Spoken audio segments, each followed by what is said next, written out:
தமிழக வெற்றிக் கழக தலைவர் விஜய் நீலாங்கரை இல்லத்திலிருந்து பனையூரில் உள்ள தமிழக வெற்றிக் கழக தலைமை நிலைய செயலகத்திற்கு தற்போது புறப்பட்டிருக்கிறார். அந்த காட்சிகளை பார்த்து வருகிறோம். பலத்த பாதுகாப்புடன் தமிழக வெற்றிக் கழக தலைவர் விஜய் வீட்டிலிருந்து தலைமையகத்திற்கு தற்போது புறப்பட்டிருக்கிறார்.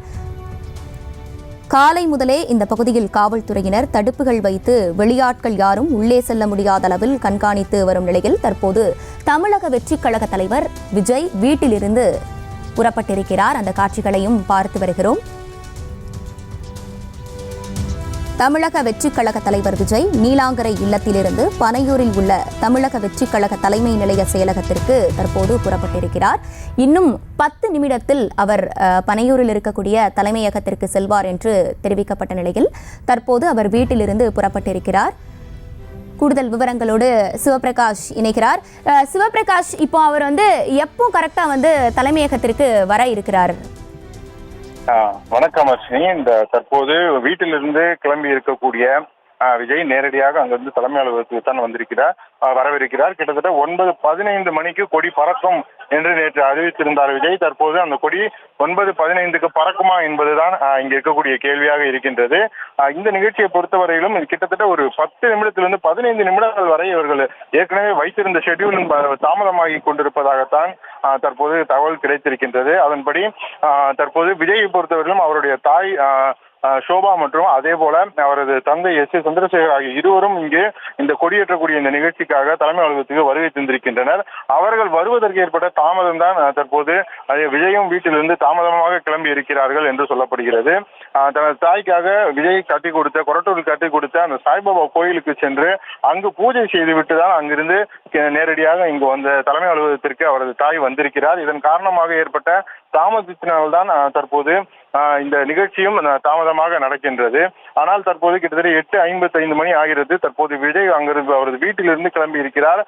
அங்கிருந்து கிளம்பி இன்னும் 20 நிமிடத்திற்குள் இங்கு அவருடைய அலுவலகத்திற்கு இங்கு அவர் கொடியேற்றி வேண்டும்.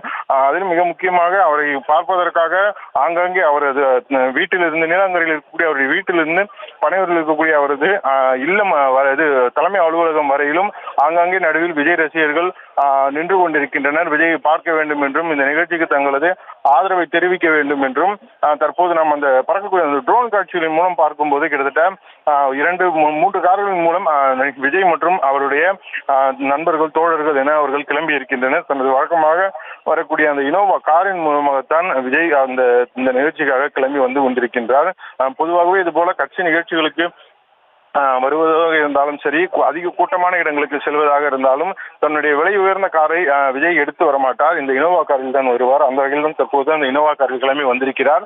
அவருடைய விஜயின் இல்லம் இருக்கக்கூடிய அந்த சாலைகள் முழுவதும் போலீசாரின் கட்டுப்பாட்டுக்குள் கொண்டு அங்கு யாருமே பொதுமக்கள் அங்கு பெரிய அளவில் அனுமதிக்கப்படவில்லை. அதே போல ரசிகர்களும் சரி, கட்சியினரும் சரி அந்த இடத்திற்குள் அனுமதிக்கப்படவே இல்லை. இதன் காரணமாக அவர்களால் அங்கிருந்து எந்த விதமான பெரிய அளவில் போக்குவரத்து நெரிசல் இல்லாமல் அவர்களால் வர முடிகிறது.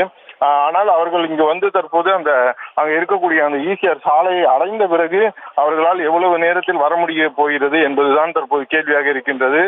தற்போது இருக்கக்கூடிய இந்த ட்ரோன் காட்சியையும் நாம் பார்த்தோம் என்றால் அந்த மெயின் ரோட்டில் அதிக அளவில் போக்குவரத்து நெரிசலும் இருக்கின்றது. எனவே 20 நிமிடத்தில் விஜய் பனையூருக்கு வந்து விடுவாரா, கொடியை ஏற்றி விடுவாரா என்பதே தற்போது நம்மிடம் இருக்கக்கூடிய கேள்வியாக இருக்கிறது.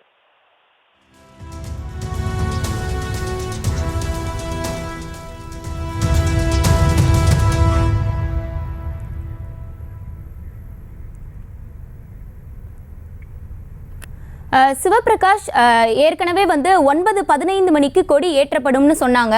ஆனால் கிளம்புறதுக்கே இப்போ லேட் ஆயிடுச்சு அப்படின்றதுனால அந்த ஷெட்யூல்ல எதுவும் மாற்றம் இருக்குமா சிவபிரகாஷ்?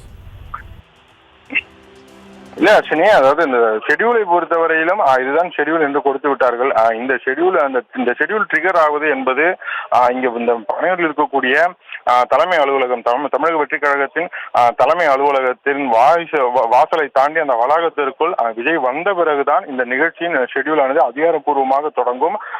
அதன்படிதான் அந்த நிகழ்ச்சியை எப்படி நடைபெறப் போகிறது என்பதுதான். ஏனென்றால் உள்ளே வந்த உடனேயே அவருக்காக இங்கே வைக்கப்பட்டிருக்கக்கூடிய அந்த ரெட் கார்பெட் மூலமாக செல்லக்கூடிய விஜய் நேராக சென்று கொடியை தான் ஏற்றப் போகிறார். எனவே 9:13 முதல் 9:14 நிமிடங்களுக்குள் விஜய் இங்கு இந்த வளாகத்திற்குள் வந்துவிட்டாலே போதும். கொடியை அவர் சொன்னபடி 9:15க்கு கொடி பறக்கும். தமிழ்நாடு எங்கும் பறக்கக்கூடிய அந்த கொடியானது 9:15க்கு பறக்கும் என்று சொன்னது போலவே செய்து விடலாம். ஆனால் தற்போது இந்த போக்குவரத்து ஏற்பட்டிருக்கக்கூடிய அந்த போக்குவரத்து நெரிசல் தான் அதிலும் மிக முக்கியமாக விஜயை காண வேண்டும் என்பதற்காகவும் இங்கு கூடியிருக்கக்கூடிய அவருடைய தோழர்கள் அவர்கள் என்ன செய்ய போகிறார்கள், சாலையில் எந்த விதமான காருக்கு பின்னால் எவ்வளவு கார்கள் வரிசையாக இருக்கின்றன என்பதுதான். அது இந்த காலையிலிருந்தே அந்த இருக்கக்கூடிய அந்த ஈசிஆர் சாலை விஜயின் வீடு அமைந்திருக்கக்கூடிய அந்த நீலாங்கரை ஈசிஆர் சாலை முழுவதும் அதிக அளவில் விஜயின் ரசிகர்கள் அங்கும் இங்குமாக வாகனங்களின் நிறுத்தியின் காரணமாக ஏற்பட்ட போக்குவரத்து நெரிசல் தான் தற்போது விஜய் வருவதற்கே ஒரு பிரச்சனையும் ஏற்படுத்தி இருக்கின்றது. திட்டமிட்டபடி அவரால் தலைமை அலுவலகத்திற்கு 9:15க்கு முன்பாக வந்துவிட முடியுமா என்பதுதான் தற்போது கேள்வியாக இருக்கின்றது.